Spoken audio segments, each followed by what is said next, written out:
Welcome to Maasa SSC academy. So SSC GD 2024க்கான result வந்து வந்தாச்சு. ஸோ நிறைய ஸ்டூடெண்ட்ஸ் வந்து பாஸ் பண்ணியிருப்பீங்க. ஸோ கொஞ்சம் பேர் வந்து ஓவராலில் ஃபெயில் ஆயிருப்பீங்க. ஸோ இந்த டைம் பார்த்தீங்க அப்படின்னா ஒரு பிஎஸ்எஃப்க்கு 89 வந்து மினிமம் வந்து கட் ஆஃப் வச்சிருக்காங்க. ஸோ 89 கிடையாது, 89.95 அப்படின்னா 90 மார்க்ஸ் வந்து கட் ஆஃப் மார்க் வந்து வச்சிருக்காங்க. சரியா? ஸோ இது வரைக்கும் நடந்த ஜிடி எக்ஸாம்ஸ்ல இதுதான் அதிகமான கட் ஆஃப் மார்க். சரியா?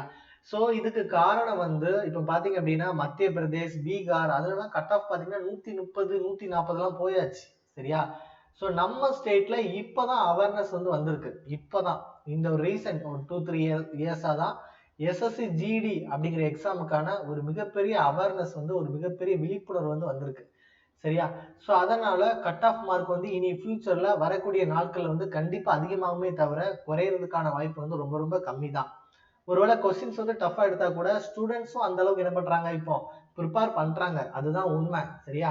ஸோ நாம இப்போ இந்த ஃபெயில் ஆன ஸ்டூடெண்ட்ஸ், சரியா? ஸோ ஃபெயில்னு சொல்ல மாட்டேன், ஒரு தோல்வி என்பது ஒரு மீள் வருகைக்கான மிகப்பெரிய ஆயத்தம் அப்படிதான் நான் சொல்லுவேன். சரியா?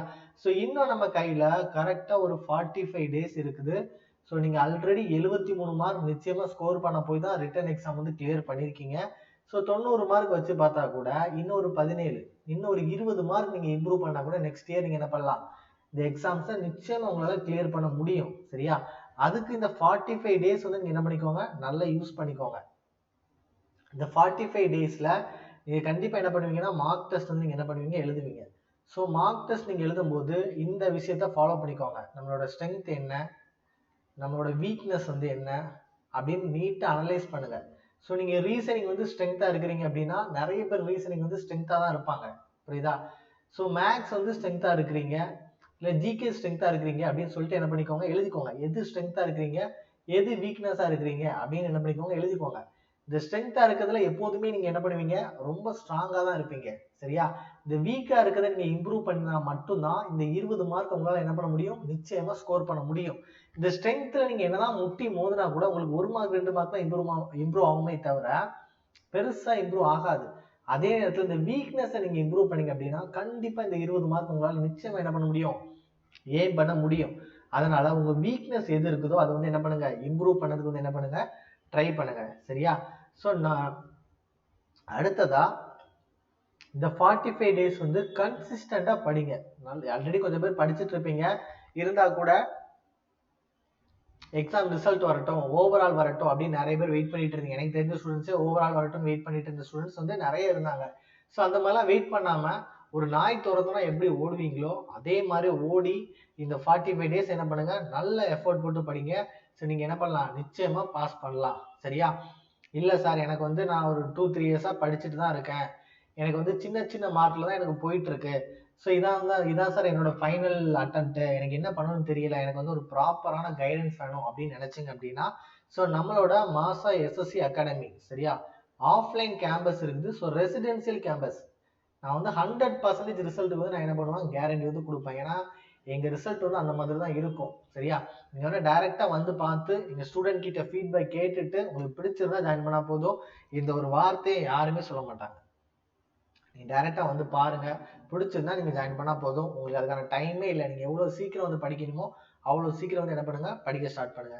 ஸோ நாம என்ன பண்ணுவோம் அப்படின்னா நீங்க எதுலலாம் வீக்கா இருக்கிறீங்களோ அந்த செஷன்ஸ் வந்து நாங்க வந்து என்ன பண்ணுவோம், ஐடென்டிஃபை பண்ணி ஒரு டெஸ்ட் 2-3 டெஸ்ட் வச்சு அந்த டெஸ்ட்ல நம்ம வந்து உங்களோட வீக் செக்ஷன்ஸ் வந்து அனலைஸ் பண்ணி அதை வந்து இம்ப்ரூவ் பண்ணதுக்கு நம்ம என்ன பண்ணலாம், என்ன பண்ணலாம் அப்படிங்கிற ஆக்ஷன்ஸ் வந்து என்ன பண்ணுவோம், நிச்சயமா எடுத்துருவோம். சரியா? Next we have a previous year questions. அது மேக்ஸா இருக்கட்டும், ரீசனிங்கா இருக்கட்டும், எல்லாத்தோட ப்ரீவியஸ் இயர் கொஸ்டின்ஸ் வந்து நம்ம கிட்ட தமிழ் அண்ட் இங்கிலீஷ்ல இருக்குது. ஸோ அதை வந்து என்ன பண்ணுவோம், உங்களை சால்வ் பண்ண வைப்போம். ஸோ ஜிகேக்கு டெய்லி 100 கொஸ்டின்ஸ் வச்சு என்ன பண்ணுவோம், கொடுத்து அதை வந்து நம்ம இம்ப்ரூவ் பண்ணுவோம். சரியா? ஸோ இந்த மாதிரி உங்களுடைய இண்டிவிஜுவலா உங்களுக்கு கேர் பண்ணி படிச்சு இந்த 45 நாளையில நீங்க நல்லா இம்ப்ரூவ் ஆகி பாஸ் பண்ணணும்னு நினைச்சீங்க அப்படின்னா இந்த நம்பருக்கு வந்து கான்டாக்ட் பண்ணுங்க. 8248081621 அப்படிங்கிற இந்த நம்பருக்கு வந்து என்ன பண்ணுங்க, கான்டாக்ட் பண்ணுங்க. ஸோ நம்மளுடைய இன்ஸ்டியூட் வந்து எங்க இருக்குது அப்படின்னா மார்த்தாண்டம்ல இருக்குது. ஸோ கன்னியாகுமரி டிஸ்ட்ரிக்ட்ல இருக்குது. மார்த்தாண்டம் கன்னியாகுமரி டிஸ்ட்ரிக்ட்ல வந்து இருக்குது. சரியா? ஸோ யாருக்கு தேவையோ அவங்க வந்து என்ன பண்ணுங்க, இந்த நம்பருக்கு வந்து கான்டாக்ட் பண்ணுங்க. கண்டிப்பா இந்த 45 டேஸ்ல என்ன பண்ணலாம், வேலைக்கு போகலாம். நான் திரும்பவும் சொல்றேன், இந்த டைம் நீங்க மிஸ் பண்ணிட்டீங்க அப்படின்னா நெக்ஸ்ட் இயர் 2025ல எக்ஸாம் கிடையாது, நோட்டிஃபிகேஷன் தான் இருக்கு. 2026 ஏப்ரல்ல தான் எக்ஸாம். சரியா? அப்ப இந்த ப்ராசஸ் முடிச்சு வரும்போது 2027 ஆயிரும். நீங்க வேலையில ஜாயின் பண்றது 2027ல தான் இருக்கும். ஸோ இந்த எக்ஸாம் நீங்க மிஸ் பண்ணிட்டீங்க அப்படின்னா இந்த 2 வருஷம் முடிஞ்சு போயிடும். சரியா? ஸோ நம்ம வந்து அகாடமி கட்டக்கூடிய ஃபீஸ், இந்த ஹாஸ்டல் ஃபீஸ் இதெல்லாம் யோசிக்காதீங்க. இதெல்லாம் உங்களோட 1 மாசம் சேலரி தான். சரியா? ஆனா இந்த 2 இயர் வந்து உங்களுக்கு நிச்சயமா திரும்ப கிடைக்கவே செய்யாது. சரியா? இந்த 2 இயர் நிச்சயமா உங்களுக்கு திரும்ப கிடைக்காது. ஸோ ஒரு செல்ஃப் ஸ்டடியை விட ஒரு அகாடமியோட கைடன்ஸ், முக்கியமா என்னோட எக்ஸ்பீரியன்ஸ், என்னோட கைடன்ஸ் வந்து உங்களுக்கு நிச்சயமா ஹெல்ப்ஃபுல்லா இருக்கும். ஸோ தேவைப்படுறவங்க இந்த நம்பருக்கு வந்து என்ன பண்ணிக்கோங்க, கான்டாக்ட் பண்ணிக்கோங்க. சரியா? So thank you so much for வாட்சிங்.